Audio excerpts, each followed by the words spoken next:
Imagine you need to be somewhere, not somewhere vague, somewhere precise. A religious ceremony that starts at a particular moment, a market that opens at dawn, a meeting with someone who is walking from 3 villages away and expects you to be there when they arrive. You have made a commitment that depends on your ability to show up at a coordinated moment in time. You have no phone, no watch, no clock of any kind on any wall. The sun is currently hidden behind thick cloud cover. You can't see any shadows. You slept in later than usual, so your body clock is slightly off. The rooster's already crowed, but that only tells you approximately when dawn happened, not what time it is now, and now is what you need. What do? If you're a modern human, this scenario produces a low-grade panic. We are so thoroughly dependent on external timekeeping devices, so completely outsourced in our relationship with time, that the prospect of navigating a single day without them feels disorienting. Most people today cannot estimate the time of day to within an hour without external reference. Some can't do it within 2. Ancient humans did not have this problem. Not because their lives were less temporally demanding, they weren't, not by a long stretch, but because they had developed across tens of thousands of years of necessity and accumulated observation, an extraordinarily sophisticated relationship with the natural timekeeping systems that surround every human being on Earth at every moment. They read time from the sky, from their bodies, from animals, from plants, from the behavior of light on surfaces, from the stars, from the moon, from the temperature of the air, and the quality of the darkness. They didn't check the time. They read it, and the methods they developed for doing so ranged from the elegantly simple to the architecturally staggering, from the completely free to the expensive enough to bankrupt a small empire. This is the story of how ancient humans knew what time it was, and it begins, as almost every human story does, with looking up. The sun is the oldest clock on Earth, and it is remarkably precise once you understand how to use it. The fundamental principle is simple. The sun moves across the sky at a rate of approximately 15 degrees per hour, completing its arc from horizon to horizon across the course of the day. Track the sun's position, and you're tracking time. The difficulty for most of human prehistory was finding a consistent and readable way to quantify that position. The shadow was the answer. Specifically, the shadow cast by any vertical object, a stick, a stone pillar, a person's own body, moves in a predictable arc across the ground as the sun moves across the sky. The length and direction of that shadow encodes the time of day with precision that scales with the care put into the observation. The gnomon, the technical term for the shadow-casting element of a sundial, is one of humanity's oldest timekeeping tools, and its simplest version requires nothing more than a stick pushed vertically into the ground. A stick in the ground, observed carefully over time, teaches you the language of shadows. You learn that the shadow is longest at dawn and dusk, shortest at midday. You learn that the shadow points in different directions at different hours, and that those directions are consistent day after day. You learn to mark the positions, with stones, with scratches in the earth, with whatever materials your environment provides, and those marks become a clock that anyone standing in that spot can read. This is so simple that it's tempting to dismiss it as primitive. It is not. The gnomon principle, in various forms of elaboration, underlies virtually every sundial ever built, from scratches in Egyptian stone to the ornate bronze instruments of Rome to the precisely engineered garden sundials that wealthy Europeans commissioned for centuries. The underlying physics is unchanged, only the execution varies. Ancient Egyptians were using shadow-based timekeeping by at least 3,500 years ago, possibly considerably earlier. The Egyptian shadow clock, a simple T-shaped device with a crossbar that cast a shadow along a calibrated baseline, divided the day into segments that allowed coordination of labor, ceremony, and administrative activity across the enormous organizational apparatus of Egyptian civilization. The sophistication wasn't in the device's complexity, but in the standardization it enabled. When everyone in a given context uses the same timekeeping method with the same calibration, coordination becomes possible across distances and between individuals who aren't in direct contact. The Egyptians also contributed something conceptually important: the division of the day and night into 12 segments each. Why 12? Partly because 12 divides easily. It's divisible by 2, 3, 4, and 6, making it practical for organizing time into meaningful fractions. Partly because 12 lunar months approximately fill a solar year, embedding lunar and solar cycles in the same numeric system. And partly because 12 bright stars, the decans, a series of star groups that the Egyptians tracked carefully, rose successively through the night, providing a stellar clock with approximately 12 visible transitions between dusk and dawn. The 12-hour system that structures the modern clock face is a direct inheritance from Egyptian observation of the night sky roughly 3,500 years ago. The night sky was not merely decorative to ancient peoples. It was a clock, a calendar, a navigation system, and a cosmological map all at once. And the sophistication with which ancient cultures read it consistently astonishes modern observers who assume that systematic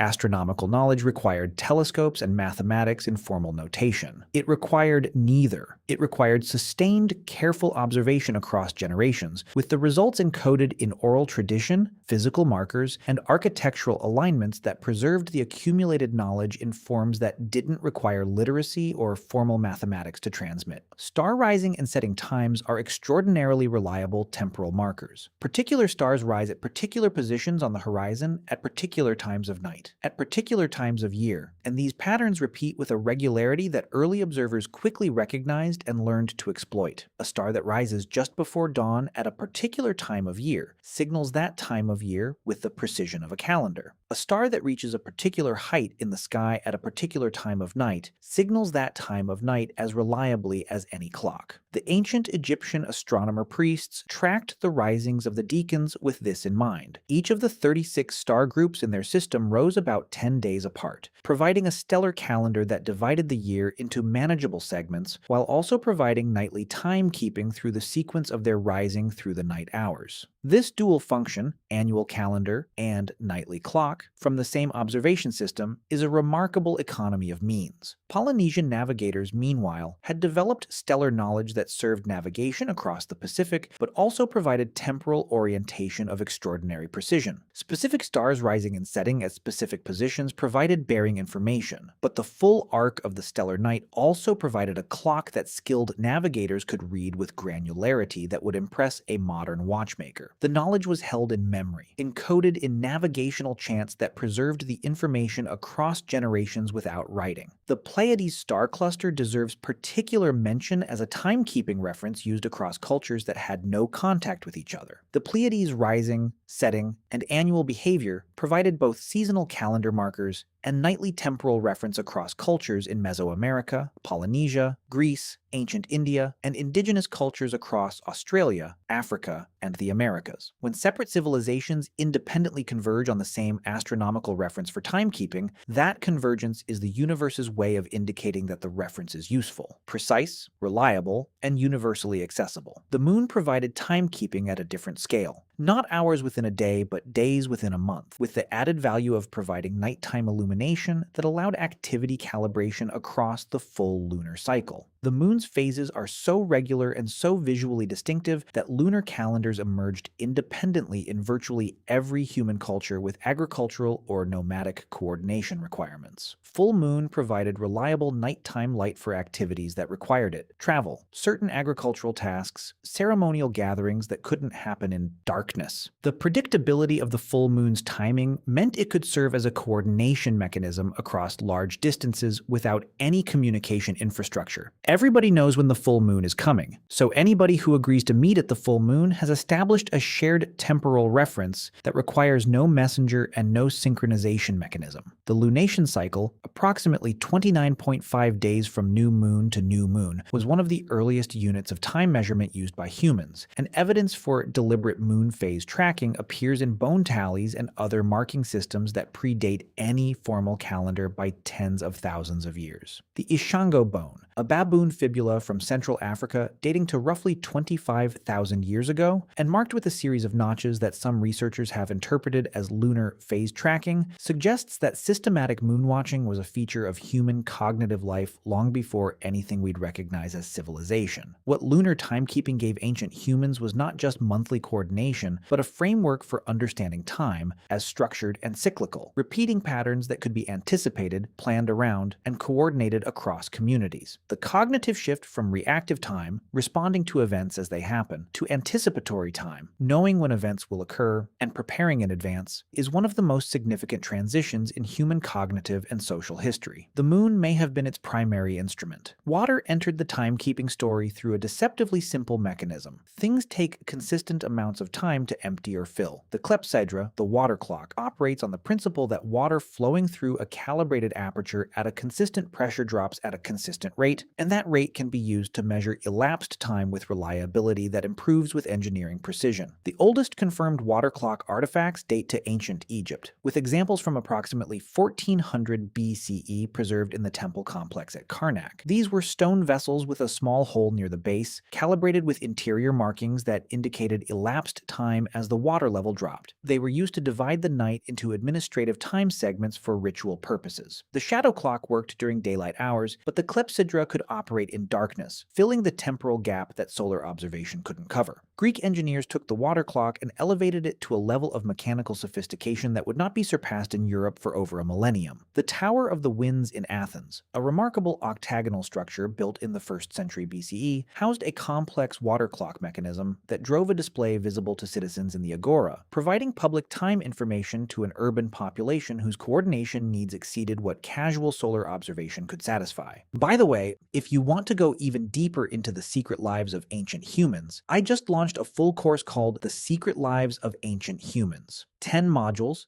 3+ hours of content, covering everything we never talk about on YouTube. What they feared, how they communicated, what hunted them, and much more. Plus an exclusive PDF guide included. Link in the description. See you inside. The challenge all water clocks face is pressure variation. As the water level in the source vessel drops, the pressure at the outlet aperture decreases, and the flow rate slows. An uncorrected clepsydra would run fast when full and slow when nearly empty, accumulating errors across the course of a day that made it unreliable for precision timekeeping. Ancient engineers solved this problem with considerable ingenuity. Overflow reservoirs that maintained constant water level at the outlet, conical vessel shapes that compensated for pressure changes through geometry, and float mechanisms that drove displays while insulating the display mechanism from the measurement vessel's level changes. Chinese water clock tradition developed independently along parallel lines, reaching levels of mechanical complexity by the Song dynasty, 960 to 1279 CE, that astonish modern engineers who examine the surviving designs.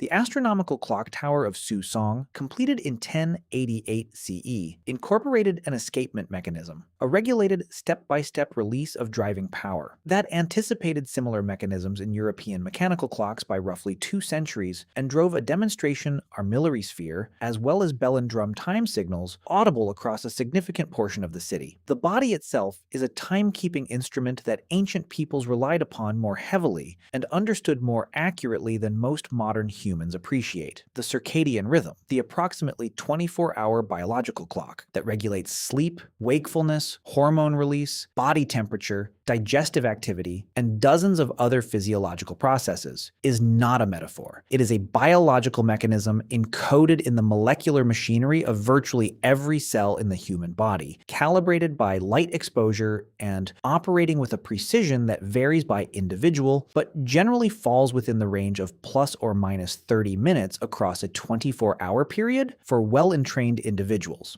Before artificial lighting disrupted circadian entrainment, and this disruption is far more recent and far more profound than most people realize, the human circadian clock ran on a robust signal: sunrise and sunset, bright daylight, and genuine darkness. In this natural light environment, most humans' internal clocks were synchronized to solar time with a precision that made them reliable temporal references for daily activity coordination. Ancient and pre-industrial peoples demonstrate a relationship with their internal clocks that modern researchers studying sleep in pre-industrial communities have documented with some surprise. Consistency of sleep and wake timing, precision of internal time estimation that exceeds what modern light-polluted, screen-saturated, schedule-disrupted humans can achieve, and a reliable sense of time of night even during waking hours that allowed orientation without external reference. The bodily markers of temporal progression throughout the day were also systematically observed and used. Hunger patterns, for populations eating consistent daily quantities, follow a circadian schedule that provides temporal reference points. Genuine hunger signals approximately how long since the last meal, which provides time of day information to anyone anyone whose meal timing is regular. Thirst follows similar patterns. Energy levels peak and trough at times that are individually consistent and collectively predictable. Experienced observers of their own bodies, which ancient people had every incentive to be, could read temporal information from physiological state that modern humans, eating at irregular times, sleeping at inconsistent hours, and relying entirely on external devices for time, have largely lost access to.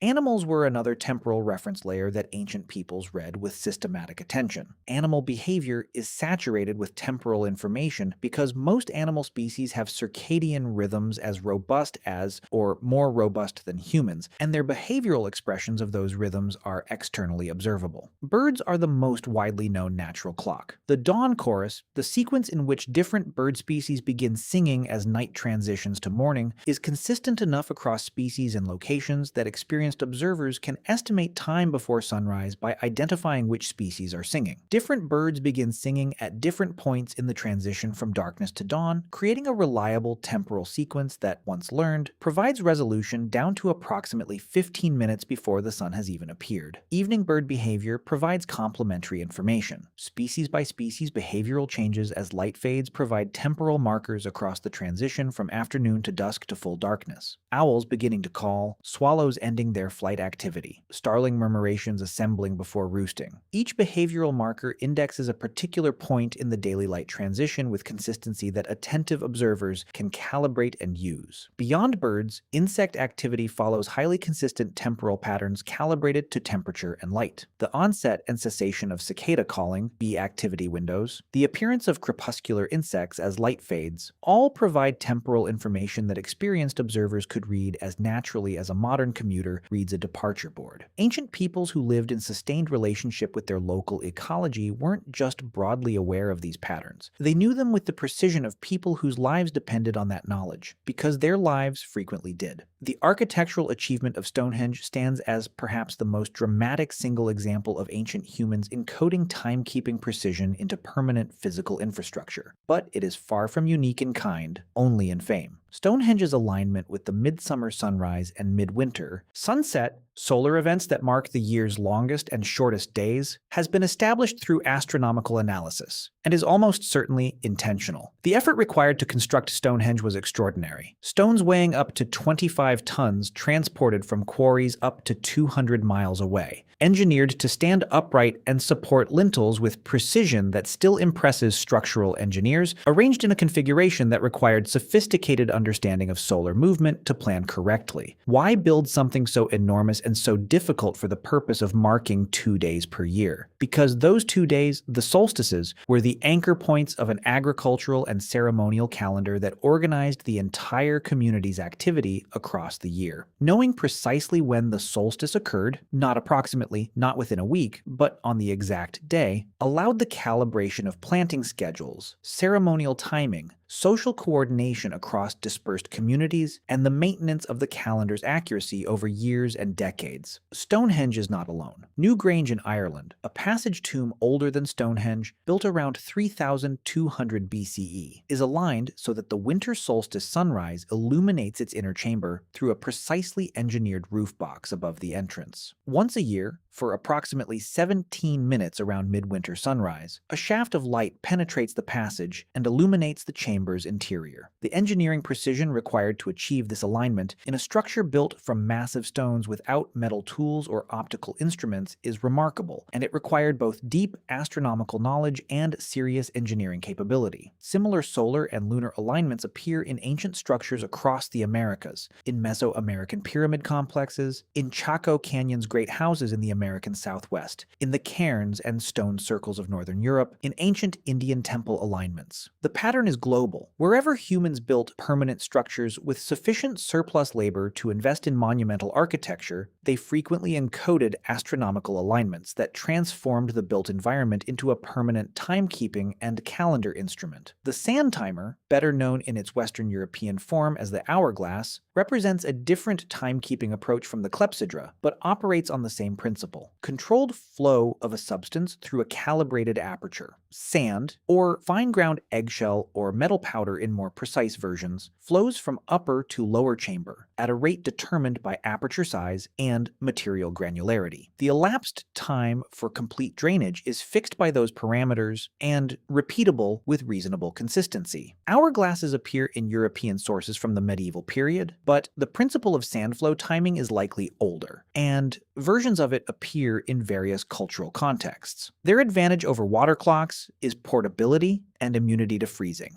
a practical consideration in northern climates where water clocks required heating to function in winter. Their disadvantage is the fixed duration they measure. An hourglass measures one span of time, not continuous time, and requires reversal or reference to another timekeeping system to situate that span within the larger day. They were used aboard ships, where their portability and robustness made them practical for measuring watch lengths and for the navigational dead reckoning calculations that required knowing how long a vessel had been sailing at a given speed. The ship's log, the nautical instrument, not the record, was literally a piece of wood thrown overboard, with a line of known length that was paid out as the ship moved away from it. Counting how much line played out in a measured time interval, the hourglass providing the measure gave the ship's speed in knots. Time and navigation were inseparable. The fire clock is perhaps the least glamorous of ancient timekeeping methods, but was practically useful enough to appear independently across cultures. A candle of known composition and dimensions burns at a predictable rate. A cord soaked in a combustible material burns at a predictable rate. A fire of known fuel quantity diminishes at a predictable rate under consistent conditions. Mark the candle at regular intervals, calibrate the cord, establish the fuel quantity, and you have a timekeeping device that works in darkness and requires no astronomical observation. Alfred the Great of England is reported to have used candles marked at regular intervals as a personal timekeeping system, dividing his day into segments for prayer, work, and sleep. The practical appeal is clear. A marked candle is cheap, portable, usable indoors, and requires no expertise to read. Its limitation is sensitivity to drafts, fuel quality variation, and the need for someone to maintain it. A candle that goes out in the night needs to be relit from some temporal reference point for its remaining measurement to be meaningful. The cumulative picture that emerges from all of this is not of people stumbling through time in temporal confusion, relieved by occasional lucky glances at shadows. It is of peoples who maintained multiple, overlapping, mutually correcting timekeeping systems simultaneously. Astronomical observation calibrated internal clocks. Internal clocks were confirmed by animal behavior. Shadow clocks provided daytime precision that stars provided at night. Architectural alignments maintained annual calendar accuracy across generations without requiring continuous mathematical recalculation. This redundancy was not accidental. It was the natural result of millennia of refinement in environments where temporal coordination had genuine consequences. Miss the correct planting window, and the harvest fails. Miss the tidal window, and the fishing boats don't launch. Miss the ceremonial timing, and social cohesion suffers. Temporal precision was a survival tool, and the systems ancient humans developed for achieving it were appropriately robust. The precision they achieved, relative to their instrumental resources, consistently impresses modern researchers who examine it carefully. Stonehenge's solstice alignment is accurate. Newgrange's winter sunrise illumination is precise. Egyptian deacons tracked time of night with granularity that allowed administrative coordination across a civilization of millions. Polynesian navigators read stellar timing with precision sufficient for trans-Pacific navigation. The next time you glance at your phone to check the time, consider what that act has replaced. Not ignorance, not guesswork, an entire sensory and cognitive repertoire, a relationship with sky, body, animals, shadow, and season that ancient humans maintained with care, transmitted across generations with precision, and depended on with their lives. We outsourced all of it to a device in our pocket, which works brilliantly, right up until the battery dies, at which point the sun is still right there, moving across the sky at 15 degrees per hour exactly as it always has, waiting patiently for someone to remember how to read it.